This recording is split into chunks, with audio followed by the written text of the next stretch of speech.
கிறிஸ்துவுக்குள் எனக்கு அன்பானவர்களே, ஆண்டவரும் அருமைரட்சகருமான இயேசு கிறிஸ்துவின் நாமத்தினாலே உங்களை நான் வாழ்த்துகிறேன், வரவேற்கிறேன். கர்த்தர் நல்லவராக இருக்கிறார், போதுமானவராக இருக்கிறார்.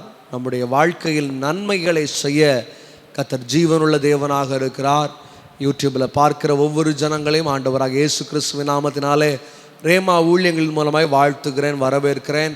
கர்த்தர் உங்களை ஆசீர்வதிக்கிற தேவனாக இருக்கிறார். இந்த காலை நேரத்தில் தியானத்திற்காய் ஒரு வசனத்தை உங்கள் மத்தியில் நான் எடுத்து வைக்க வேண்டும் என்று விரும்புகிறேன். என்னோடு கூட உங்கள் வேத புஸ்தகத்தை அப்போஸ்தலரின் புஸ்தகம் 23ஆம் அதிகாரம் 8ஆம் வசனத்தை நாம் வாசிக்க கேட்போம். சதுசேயர் உயிர்த்தெழுதல் இல்லை என்றும் தேவதூதனும் ஆவியும் இல்லை என்றும் சொல்லுகிறார்கள், பரிசேயரோ அவ்விரண்டும் உண்டு என்று ஒப்பு கொடுக்கிறார்கள். எனக்கு அருமையான தேவ பிள்ளைகளே, இந்த இடத்துல ரெண்டு காரியம் எழுதப்பட்டிருக்கிறது. ரெண்டு கூட்டமான ஜனங்கள் இருக்கிறார்கள். ஒரு கூட்டத்தை பார்க்கும் பொழுது சதுசேயர் எழுதப்பட்டிருக்கிறது, ஒரு பக்கம் பரிசேயர் உட்கார்ந்து இருக்கிறாங்க.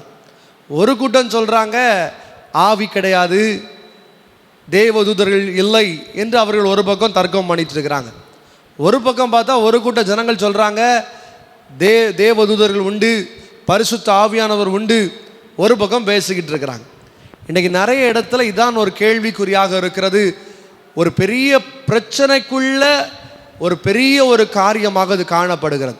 ஒரு கூட்டம் சொல்கிறாங்க இப்படிலாம் கிடையாது, இதெல்லாம் சும்மா சும்மா இவங்க ஏதோ பண்ணிட்டுருக்குறாங்க, இவங்க என்ன பண்ணுறாங்கன்னு அவங்களுக்கே புரியாது அப்படிம்பாங்க. சிலரை பார்த்தா சொல்லுவாங்க இல்லை இல்லை இல்லை, இவங்க செய்கிறதெல்லாம் தவறு, இவங்க செய்கிறது எல்லாம் பொய், இதெல்லாம் ஒன்றுமே உண்மை இல்லை அப்படின்ட்டு இருப்பாங்க. ஒரு அழகான ஒரு சின்ன தம்பி ஒருவன் இருந்தான். ஒவ்வொரு நாளும் சபைக்கு, எல்லா வாரமும் தேவனுடைய சபைக்கு அவர்கள் கடந்து செல்வார்கள். சபைக்கு கடந்து சென்றுட்டு வீட்டுக்கு வரும்பொழுது இந்த சின்ன தம்பி அவங்க அப்பாவை பார்த்து கேட்பான், அப்பா, சபையில் பாஸ்டர் பரிசுத்த ஆவியானவர் பரிசுத்த ஆவியானவர் பரிசுத்த ஆவியானவரால் நிரப்பப்பட வேண்டும் என்று சொல்லுகிறார்களே, யார் அந்த பரிசுத்த ஆவியானவர் என்று கேட்டான். அந்த அப்பா இவங்கிட்ட என்ன சொல்கிறது, பையன் வேற சின்ன பையனாக இருக்கிறான், இப்போ தான் ஒரு 15 வயசு ஆகுது, இவங்கிட்ட எப்படி அதை சொல்லி புரிய வைப்பதுன்னு கொஞ்ச நேரம் வசனத்தெல்லாம் வச்சு பேசி பார்க்குறார். எப்பா இதில் எப்படி போட்டிருக்குது, அப்படி போட்டிருக்குது, பரிசுத்த ஆவியானவர் வாழ்க்கையில் வேணும், அவர் இல்லைன்னா ஒன்றும் செய்ய முடியாது, நிறைய சொல்லி பார்க்குற. அந்த பையனுக்கு ஒன்றுமே புரியலை. சரி விட்டுட்டாரு. அடுத்த வாரம் இதே போல் ஆராதனைக்கு போகிறாங்க. பாஸ்டர் சொல்கிறாரு, பரிசுத்த ஆவியானவரால் நிரப்பப்படுங்கள், பரிசுத்த ஆவியானவரால் நிரப்பப்பட்டு வேறு பாஷைகளை பேச ஆரம்பிங்க அப்படிலாம் பேசிகிட்டு இருக்கிறாங்க. இந்த பையன் உட்காந்து ஃப்ரெண்டில் உட்காந்து கவனிச்சுட்டே இருக்கிறான். கவனிச்சுட்டு வீட்டுக்கு வரும்போது அப்பாவை பார்த்து இதே கேள்வியை கேட்குறேன், அப்பா என்னப்பா பாஸ்டர் இன்றைக்கும் சொல்லியிருக்கிறாங்க பரிசுத்த ஆவியானவரால் நிரப்பப்பட வேண்டும் என்று சொல்லுகிறார்களே, அவர் எப்படி இருப்பார், அவரை பார்க்க முடியுமா? இவரை போட்டு நச்சரிச்சுட்டே இருக்கிறான். இந்த அப்பாவுக்கு என்ன சொல்கிறதுன்னு புரியவே இல்லை. 3வது வாரம் இதே போல் சபைக்கு போகிறான், இதே போல் காரியங்கள் நடக்குது. மறுபடியும் வீட்டுக்கு வரும்போது இதே கேள்வியை கேட்குறான், அப்பா பரிசுத்த ஆவியானவர் யாரு, எனக்கு கற்றுக் கொடுங்கள், எனக்கு நீங்கள் சொல்லி கொடுத்தே ஆகணும் அப்படிங்கிறான். இவருக்கு என்ன பண்ணணும்னு தெரியல, பயங்கர கோபம் வந்துச்சு பாருங்க. அந்த பையனுக்கு தலையை பிடிச்சிட்டு மூக்கியம் வாயை மூடி வச்சிட்டார். 30 செகண்டுக்கு மூச்சு விட முடியாத அளவுக்கு அவனுக்கு மூக்கியம் வாயை மூடி வச்சுட்டார். இந்த பையன் துடிக்கிறான், கையை பிடிச்சி இழுக்கிறான். கடைசியில் 30 செகண்ட் கழிச்சு அவன் கையை விடுறார். கையை விட்ட பிறகு ஒரு பெருமூச்சு விட்டுட்டு சொல்கிறான், என்ன கொல்லணும்னு பார்த்துட்டீங்களாப்பா, பரிசுத்த ஆவியானவரை பார்த்து கேட்டது தப்பா, பரிசுத்த ஆவியானவர் எப்படிப்பட்டவர், எப்படி இருப்பார், அவர் எனக்கு தேவை என்பதற்காக தானே அந்த கேள்வியை கேட்டேன், ஏன் நீங்கள் பதிலை கொடுக்க முடியல அப்படின்னு கேட்டான். உடனே அந்த அப்பா சிரிச்சுட்டே சொன்னார், எப்பா 30 செகண்ட் உன்னால் மூச்சு விடாமல் இருக்க முடியலை, அந்த மூச்சு எப்படி இருக்கும்னு உனக்கு தெரியுமா அப்படின்னு கேட்டார். இல்லைப்பா அதை பார்க்கவே முடியாது அப்படின்னா. சரி அது என்ன கலரில் இருக்கும்னு தெரியுமா அப்படின்னு கேட்டார். இல்லை எனக்கு தெரியாது அப்படின்னா. இதே போல தான் ஆவியானவரை நீ பார்க்க முடியாது, ஆவியானவர் எந்த கலரில் இருக்காருன்னு சொல்ல முடியாது, ஆனால் அவர் இல்லாமல் இந்த உலகத்தில் ஒரு செகண்டு கூட உன்னால் வாழ முடியாது என்று சொன்னாராம். பரிசுத்த ஆவி இல்லாமல் இந்த உலகத்தில் நம்மளால் வாழவே முடியாது. ஒருவேளை அதை பார்க்க முடியாத ஒரு காரியமாக இருக்கலாம், அதை ஒருவேளை கேட்க முடியாத காரியமாக இருக்கலாம், ஆனால் பரிசுத்த ஆவி இல்லாமல் இன்னைக்கு ஒரு மனுஷனால இந்த உலகத்தில் உயிரோடு வாழ்வது லேசான காரியம் அல்ல. கரங்களை உயர்த்தி சொல்லுவோம் ஹல்லேலூயா. உலகத்தை உண்டாக்குறாரு, ஆதாமை உண்டாக்குகிறார். உண்டாக்கிட்டு பார்க்குறாரு, இவன் எப்படி படுத்திருக்கிறான்? ஒரு சிலை போல படுத்திருக்கிறான். ஏன்னா அவனுக்குள்ள என்ன இல்லை? ஆவி இல்லை. இன்னைக்கு நிறைய நேரத்தில் நம்முடைய வாழ்க்கையிலும் கூட நம்ம என்ன செய்வதென்று சோர்ந்து போய் வாழ்க்கையில் உட்கார்ந்து இருக்கிறோம், திகைத்து போய் உட்கார்ந்து இருக்கிறோம், போராட்டத்துக்கு உள்ள உட்கார்ந்துட்டு இருக்கிறோம். ஆதாம் படுத்திருக்கிறான், ஒரு ரியாக்ஷன் இல்லை, வாழ்க்கையை தொட்டா ஒரு பிரயோஜனம் இல்லை. ஆனால் எப்பொழுது அந்த ஆவியானவர் அந்த சுவாசத்தை அவனுக்குள்ளே ஊதினாரோ அந்த மண் ஒரு மனிதனாக மாற்றப்பட்டது. ஹல்லேலூயா. இன்னைக்கு நம்முடைய வாழ்க்கையில் எத்தனையோ நெருக்கங்கள் வந்திருக்கலாம், எத்தனையோ போராட்டங்கள் வந்திருக்கலாம்.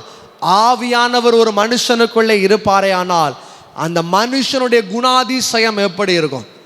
இன்னைக்கு வெளியரங்கத்தை பார்த்தே மார்க் போடுறோம், உங்களை பரிசுத்தவான்கள் என்று சொல்லுகிறோம். சில கூட்டத்தை பார்த்துட்டு சொல்கிறேன், இவங்கெல்லாம் லாய்க்கப்பட மாட்டாங்க, இவங்கெல்லாம் பரலோக ராஜ்யம் முடியவே முடியாது, இவங்களுக்கு வாய்ப்பே இல்லை, இவங்கள்தான் பரிசுத்தமாக இருக்கிறாங்க.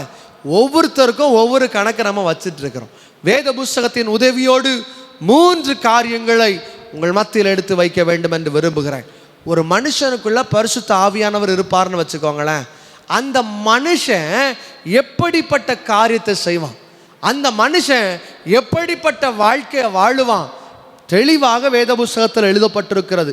முதலாவது ஒரு காரியத்தை பார்ப்போம். ரோமரின் புஸ்தகம் 8ஆம் அதிகாரம் 9ஆம் வசனத்தை நாம் வாசிக்க கேட்போம். தேவனுடைய ஆவி உங்களில் வாசமாயிருந்தால் நீங்கள் மாம்சத்திற்கு உட்பட்டவர்களாயிராமல் ஆவிக்கு உட்பட்டவர்களாயிருப்பீர்கள். ஹல்லேலூயா. பரிசுத்த ஆவியானவர் ஒரு மனுஷனுக்குள்ள வாசம் பண்ணும் பொழுது அவன் எப்படிப்பட்டவனாக இருக்கிறான் தெரியுமா? உலகத்தை சார்ந்த மனிதனாக இல்லாமல் தேவனை ஆராதிக்கிற மனுஷனாக, தேவனை சார்ந்திருக்கிற ஒரு மனுஷனாக இருக்கிறான். ஹல்லேலூயா. இன்னைக்கு மனுஷன் உலகத்துக்கு பின்னாடி ஓடிட்டே இருக்கிறான். ஞாயிற்றுக்கிழமை பார்த்தாலும் வேலைக்கு ஓடுறான். ஞாயிற்றுக்கிழமைக்கு சபை முக்கியம் அல்ல, தேவனுக்கு கொடுக்க வேண்டியதை தேவனுக்கு கொடுக்காமல், கொடுப்பது என்பது காணிக்கை மாத்திரமல்ல, கொடுப்பது என்பது தேவனுக்கு உங்களுடைய நேரத்தை கொடுக்கிறது தான் ஆண்டவர் விலை உயர்ந்த காணிக்கையாக எண்ணுகிறார். ஏன் தெரியுமா?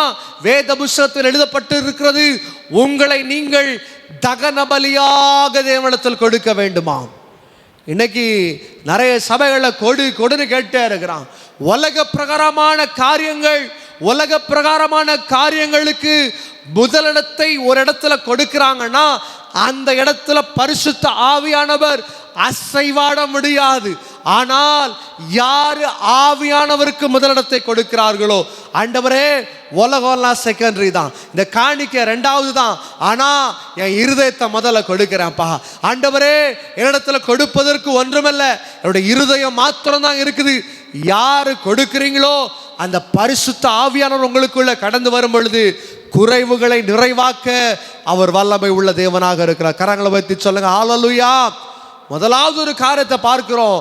பரிசுத்த ஆவியானவர் ஒரு மனுஷனுக்குள்ளே அசைவாடுவாரே ஆனால் அவர்கள் எப்படி இருப்பாங்க தெரியுமா? உலக பிரகாரமான காரியத்தை யோசிக்காம, உலக பிரகாரமான காரியத்தை சிந்திக்காம ஆவிக்குரிய காரியங்கள் அவர்கள் வளர்ந்து கொண்டே இருப்பார். Father S.J. பெர்க்மன்ஸ் மிக அழகாக ஒரு பாடலை எழுதியிருக்கிறார்.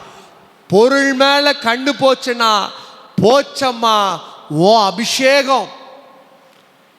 பொருட்கள் மேல நம்ம கண்ணை வைக்கும் பொழுது, உலகத்தின் மேல நம்முடைய கண்களை வைக்கும் பொழுது நமக்குள்ள பரிசுத்த ஆவியானவர் அசைவாட முடியாது.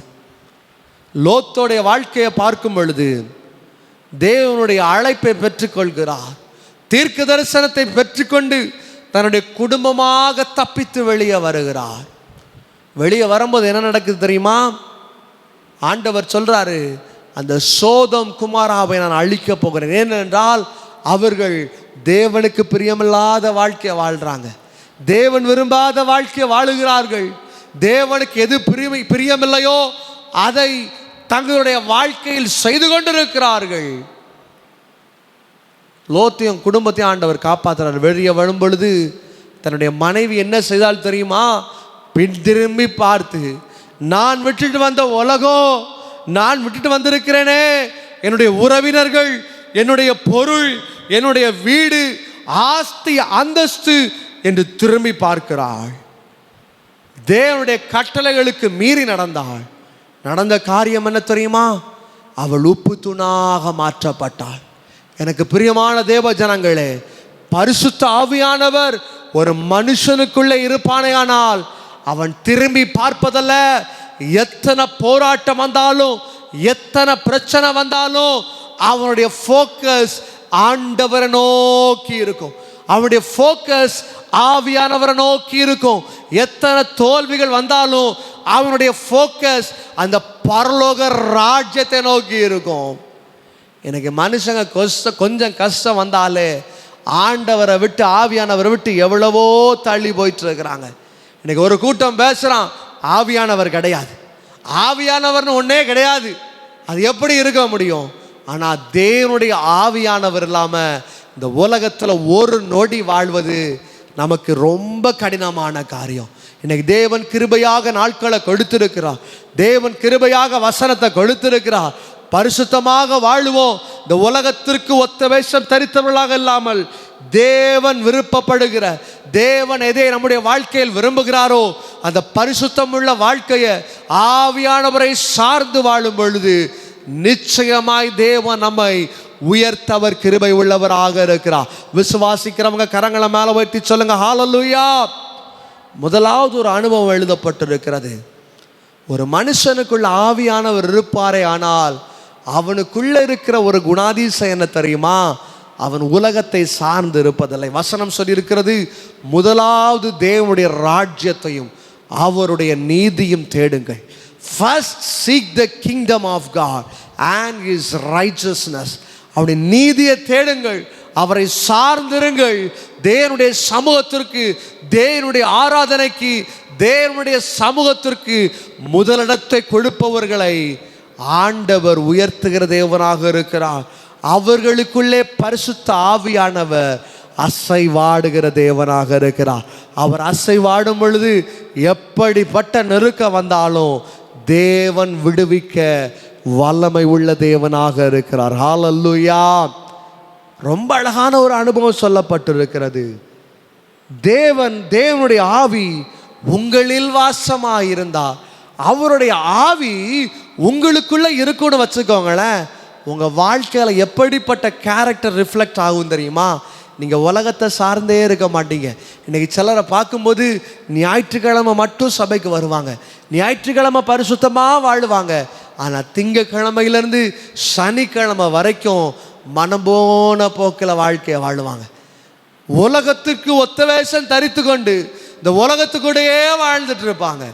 ஆனால் ஒரு தேவ பிள்ளை, ஒரு தேவனை ஆராதிக்கிற உண்மையான பிள்ளை, அவனுடைய வாழ்க்கையில் வெளிப்படுகிற கேரக்டர் என்ன தெரியுமா?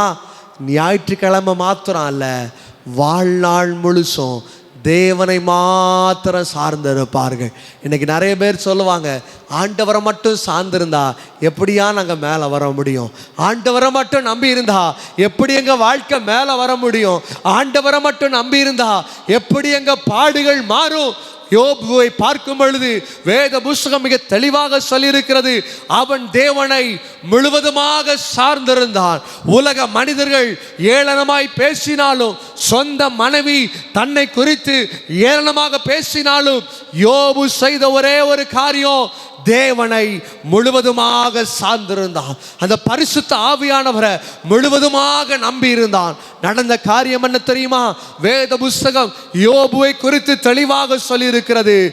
இருந்த நிலைமையை காட்டிலும், வாழ்ந்த நிலைமையை காட்டிலும் தேவன் அவனை இரட்டத்தனையாக உயர்த்தினார். காரணம் என்ன தெரியுமா? பரிசுத்த ஆவியானவரை சார்ந்த வாழ்க்கை அவன் வாழ்ந்து கொண்டிருந்தான். கரங்களை உயர்த்தி சொல்லுங்க, ஹல்லேலூயா. தேவனை சார்ந்த வாழ்க்கையை வாழணும். மனுஷனை சார்ந்த வாழ்க்கை அல்ல, உறவினர்களை நம்பின வாழ்க்கை அல்ல, நண்பர்களை நம்புகிற வாழ்க்கை அல்ல. தேவனை முழுவதுமாய் சார்ந்து அந்த பரிசுத்த ஆவியானவரை விசுவாசித்து, ஆண்டவரே என்னை ஒப்பு கொடுக்கிறேன், வேறு மனுஷனாக மாற்றும். கேட்டு பாருங்கள், நிச்சயமாய் துன்பங்களை மாற்றுவார், துயரங்களை மாற்றுவார், கண்ணீரை மாற்றுவார், பாலைவனங்களை சோலைவனமாய் மாற்றுவார். முதலாவது ஒரு குணாதிசயம், அவர்கள் எதை சார்ந்திருப்பார்கள்? ஆவியானவரை சார்ந்திருப்பாங்க. இரண்டாவது ஒரு காரியத்திற்குள்ள வேகமாய் கடந்து செல்ல வேண்டும் என்று விரும்புகிறேன். யோவான் 16ஆம் அதிகாரம் 13ஆம் வசனத்தை நாம் வாசிக்க கேட்போம். சத்திய ஆவியாகிய அவர் வரும் பொழுது சகல சத்தியத்திற்குள்ளும் உங்களை நடத்துவார். இந்த சத்தியம் என்பதற்கு ஆங்கில மொழிபெயர்ப்பு என்ன தெரியுமா? ட்ரூத், உண்மை. வசனம் சொல்லியிருக்கிறது, சத்தியத்தை அறிவீர்கள், சத்தியம் உங்களை என்ன பண்ணும்? விடுதலையாக்கும். இன்னைக்கு சத்தியத்துக்குள்ள நம்ம வரல. ஆண்டவரிடத்தை நிறைய சத்தியம் பண்ணுவோம். ஆண்டவரே, என் வாழ்க்கையில் நீங்க இதை கொடுத்தீங்கன்னா நான் பரிசுத்தமுள்ள வாழ்க்கையை வாழுவேன். ஆண்டவரே, என் வாழ்க்கையில விடுதலை கொடுப்பீங்கன்னா நான் இந்த காரியத்துக்கு முதலிடத்தை கொடுப்பேன். எத்தனையோ சத்தியத்தை பண்றான். ஆனா பல நேரத்தில் உண்மை அற்ற நிலைமையில வாழ்ந்து கொண்டிருக்கிறார்கள். இரண்டாவது, பரிசுத்த ஆவியானவர் ஒரு மனுஷனுக்குள்ளே இருப்பாரே ஆனால் நம்ம அவங்கிட்ட இருந்து கண்டு கொள்ளுகிற ஒரு கேரக்டர் என்ன தெரியுமா? அவருடைய வாழ்க்கையில உண்மை இருக்கும். இன்னைக்கு வெளியே பார்க்க வெள்ளை கலர் உடை நல்லா தான் இருக்குது. இன்னைக்கு வெளியே பார்க்கறதுக்கு நல்ல சபை நல்லா தான் இருக்குது, பிரசங்கம் நல்லா தான் இருக்குது, பாடல் நல்லா தான் இருக்குது. ஆனால் ஆவியானவர் உள்ள இல்லைன்னு வச்சுக்கோங்களேன், உண்மைக்கு பதிலாக பொய்களை பேசிக்கிட்டே இருப்பாங்க. இன்னைக்கு மனிதன் சொல்றான், ஒரே ஒரு பொய் தானையா நான் சொல்லியிருக்கிறேன், ஒரே ஒரு பொய் சொன்னா என்ன பிரச்சனை அப்படின்னு கேட்கலாம். ஆண்டவர் சொல்றாரு, உன் வாயிலிருந்து என்ன வரக்கூடாது?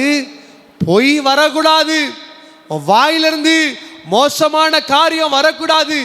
பரிசுத்த ஆவியானவர் ஒரு மனுஷனுக்குள்ளே அசைவாடுவாரே ஆனால் அவன் பேசுற காரியத்துல பொய் இருக்காது. அவன் பேசுற காரியம் உண்மையா இருக்கும். இன்னைக்கு நிறைய நேரத்தில் மனுஷன் பொய்யான வாழ்க்கையை வாழ்ந்து கொண்டிருக்கிறார்கள். வெளியே பார்க்க நல்லா தான் இருக்குது. இன்னைக்கு இந்த உலகத்தில் கர்த்தருடைய கிருபையினால எத்தனையோ மனிதர்களை பார்த்திருக்கிறேன், எத்தனையோ சபைகளுக்கு சென்றிருக்கிறேன், எத்தனையோ தேவ ஊழியர்களை பார்த்திருக்கிறேன். ஆனால் சிலரை பார்க்கும் பொழுது வெளியே நல்லா தான் இருப்பாங்க. பழகி பார்க்கறதுக்கு முன்னாடி வரைக்கும் ரொம்ப பால் போல பேசுவாங்க, ரொம்ப அருமையா பேசுவாங்க. நாமே அவர்களை பார்த்து மயங்கி விழுந்துருவோம். இப்படிலாம் இருப்பாங்களா பெந்தேகோஸ்தேக்காரங்க? இந்த சபை விசுவாசி இந்த அளவுக்கு இருப்பாங்களா? ஆனால் கொஞ்சம் உள்ள போய் பழகிட்டோன்னு வச்சுக்கோங்களேன், வசனம் சொல்லியிருக்குது அல்லவா, வெள்ளை அடிக்கப்பட்ட கல்லறைகளாக இருக்கிறார்கள். வெளியே பார்க்க நல்லா தான் இருக்குது, ஆனா உள்ள நாசமா போன எலும்பு துண்டுகள், நாரி போன சரீரம் தான் உள்ள இருக்குது. பொய்யான வாழ்க்கை வாழ்ந்து கொண்டிருப்பார்கள். இன்னைக்கு ஒருத்தன் பொய் சொல்றான்னா நீங்க யோசிச்சுக்கோங்க, பரிசுத்த ஆவியானவர் அவனுக்கு அசைவாடவே முடியாது. அவன் என்னதான் சபைக்கு வந்தாலும் விசுவாசி அல்ல. விசுவாசி என்பவன், பரிசுத்த ஆவியை பெற்றவன் எப்படிப்பட்ட வாழ்க்கையை வாழணும் தெரியுமா? உண்மை உள்ள வாழ்க்கையை வாழ வேண்டும். சிங்காரப்பட்டி என்று ஒரு ஊர் இருந்துச்சு. பேரை கேட்கும் போதே ரொம்ப நல்லா இருக்குது. சிங்காரப்பட்டி அவ்வளவு சிங்காரமா இருக்கிற ஒரு ஊர். அந்த ஊர்ல ஒரு ஆடு மேய்க்கிற ஜான்னு ஒரு மனுஷன் இருந்தார். அவருக்கு 2 பிள்ளைகள், ஒரு ஆம்பளை பையன், ஒரு பொம்பளை பிள்ளை. நல்ல வாழ்க்கையை வாழ்ந்துட்டு இருந்தார். காலில் ஆடு மேய்க்க போவார், சாயந்தரம் வரும்பொழுது ஆடை மேய்ச்சிட்டு மறுபடியும் வீட்டுக்கு வந்துடுவார். அந்த வீட்டில் அந்த பையன் பயங்கர அட்டூழியக்கார பையன், ஒன்றும் படிக்க மாட்டான். 24 மணிக்கூறும் நல்லா சாப்பிட்டுட்டு நல்ல உருளைக்கிழங்கு செல்லக்குட்டி பாட்டை பார்த்துட்டு சந்தோஷமா வாழ்க்கையை வாழ்ந்துட்டு இருப்பான். ஒரு நாள் அவங்க அப்பா கேட்குறாரு, எப்பா இப்படியே போனால் சரிப்படாது, நான் 2 நாள் டவுனுக்கு போய் ஆடுகளுக்கு சாப்பாடு, மருந்து, கொஞ்சம் காரியங்கள் வாங்க போகிறேன். இந்த 2 நாளும் நீ இந்த ஆடுகளை மேய்த்து கொண்டு சாயங்காலம் நேரத்தில் பத்திரமா வீட்டுக்கு கொண்டு வந்துடுற அப்படிங்கிறார்.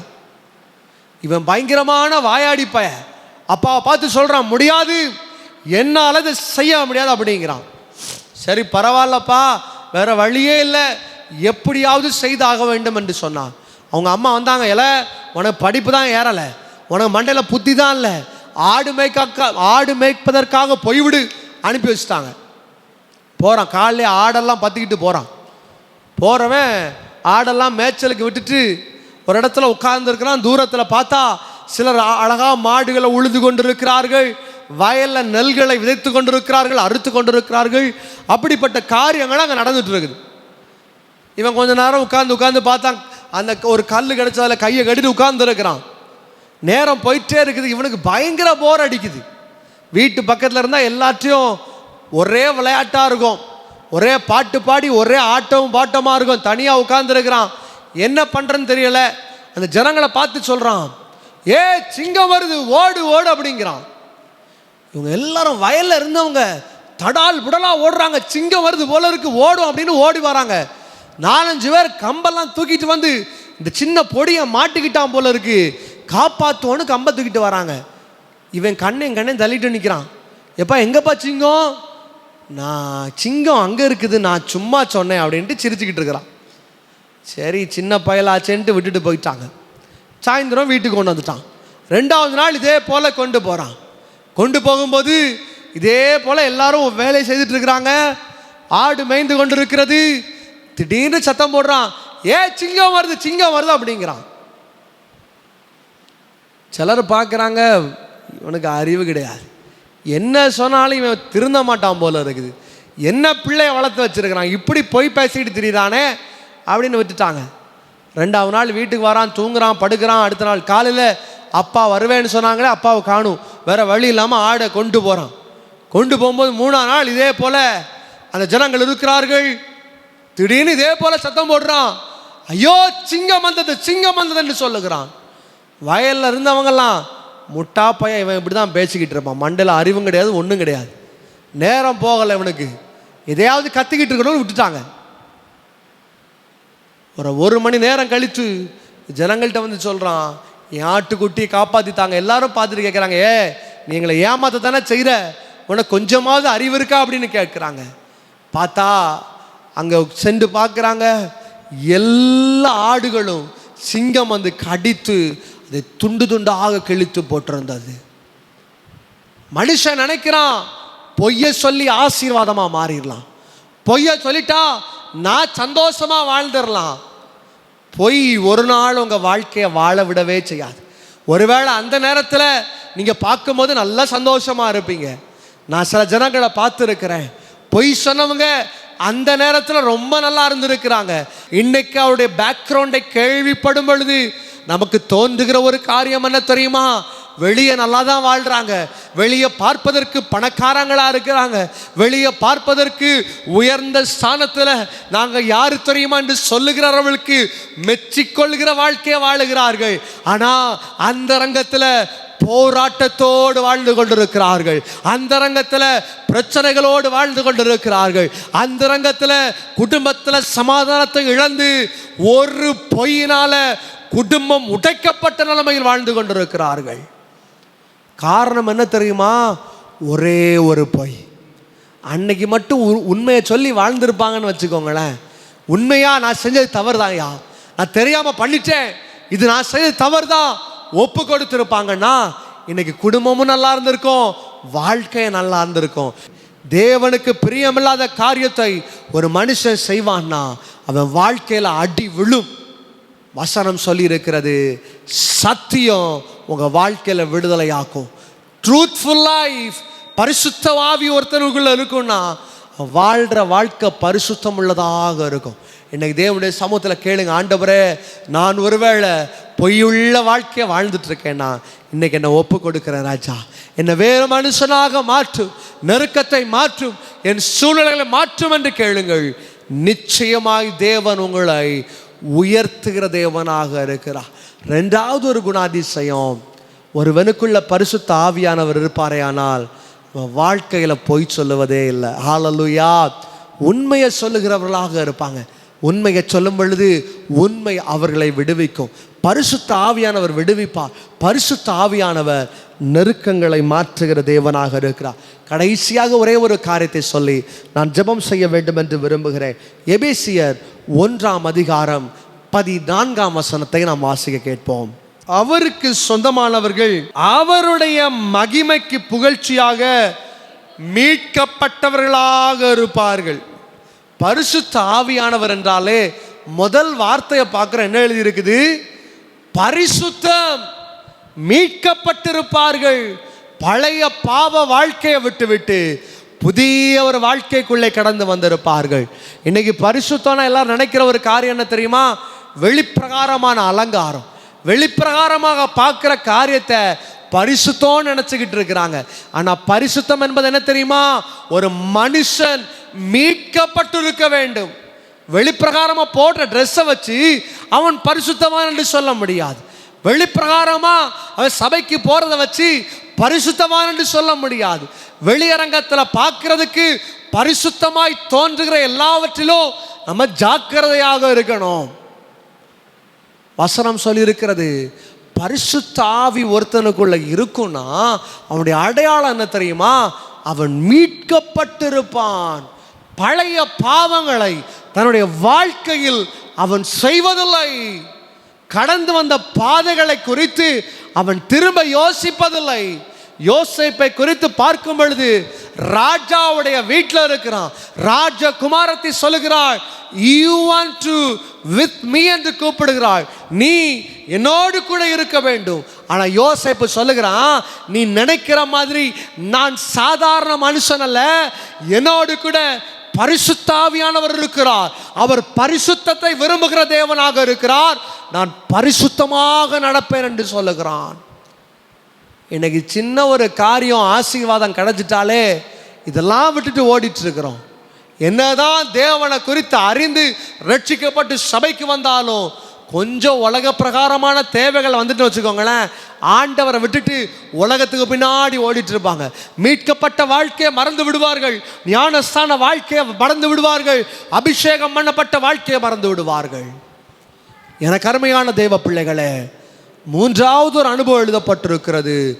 ஒருவனுக்குள்ளே பரிசுத்த ஆவியானவர் இருப்பாரே ஆனால் அவன் மீட்கப்பட்ட வாழ்க்கையை வாழுவான். பழைய காரியத்தை திரும்ப செய்ய மாட்டான். பழைய துரோகத்தை திரும்ப செய்ய மாட்டான். பழைய பாவங்களை திரும்ப அவன் செய்வதில்லை. இன்னைக்கு ஏன் திரும்ப திரும்ப செய்கிறோம் தெரியுமா? பரிசுத்த ஆவியானவர் நமக்குள்ள இல்லை. இன்னைக்கு பரிசுத்த ஆவியானவர் நம்ம வரவேற்போம். வசனம் சொல்லியிருக்கிறது, இதோ வாசல் படியிலிருந்து கதவை தட்டுகிறேன், ஒருவன் என் சத்தத்தை கேட்டு கதவை திறந்தால் அவனுக்குள்ளே, அவன் வாழ்க்கைக்குள்ளே, அவன் குடும்பத்துக்குள்ள, அவன் செய்கிற ஒவ்வொரு காரியத்திற்குள்ளேயும் நான் அசைவாடுகிற தேவனாக இருக்கிறேன். அவர் அசைவாடும் பொழுது பாலைவனங்களை சோலைவனமாக மாற்றுவார். அவர் அசைவாடும் பொழுது நொறுக்கப்பட்ட வாழ்க்கை ஆசீர்வாதமாக மாறும். இன்னைக்கு பல தரப்பினர்கள் சொல்லலாம், பரிசுத்த ஆவியானவர் இல்லை, யாரு எதுவும் சொல்லிட்டு போட்டோம். ஆனா உங்களுக்குள்ள இருக்க வேண்டிய 3 கேரக்டர் என்ன தெரியுமா? முதலாவது பார்க்கிறோம், உலக பிரகாரமான காரியத்தை விட்டு ஆவியானவரை சார்ந்திருங்கள், ஆண்டவரை நம்பி இருங்கள். 2வதாக ஒரு காரியத்தை பார்க்கிறோம், பரிசுத்த ஆவி இருக்கும் பொழுது பொய் சொல்லுவதில்ல, உண்மையை பேசுகிற ஒரு அனுபவம். 3வது பார்க்கிறோம், பரிசுத்தமுள்ள வாழ்க்கையை வாழுவார்கள். இந்த உலகத்திற்கு ஒத்த வேஷம் தரிக்கிற வாழ்க்கை அல்ல, தேவனுடைய வேஷத்தை, தேவனுடைய வார்த்தையை தரித்து கொண்டு அவருடைய அடையாளத்தை கொண்டு அவர்கள் இந்த வாழ்க்கையை வாழுவார்கள். தேவனுடைய கிருபை, தேவனுடைய ஆசீர்வாதம் பரிசுத்த ஆவியானவர்களோடு கூட அசைவாடுவார். நிச்சயமாய் தேவன் உங்களை உயர்த்த வல்லமை உள்ளவராக இருக்கிறார். தேவனுடைய சமூகத்தில் காத்திருப்போம். தேவன் நம்மை பலப்படுத்துவார். நம் கண்களை மூடி ஜெபம் செய்வோம்.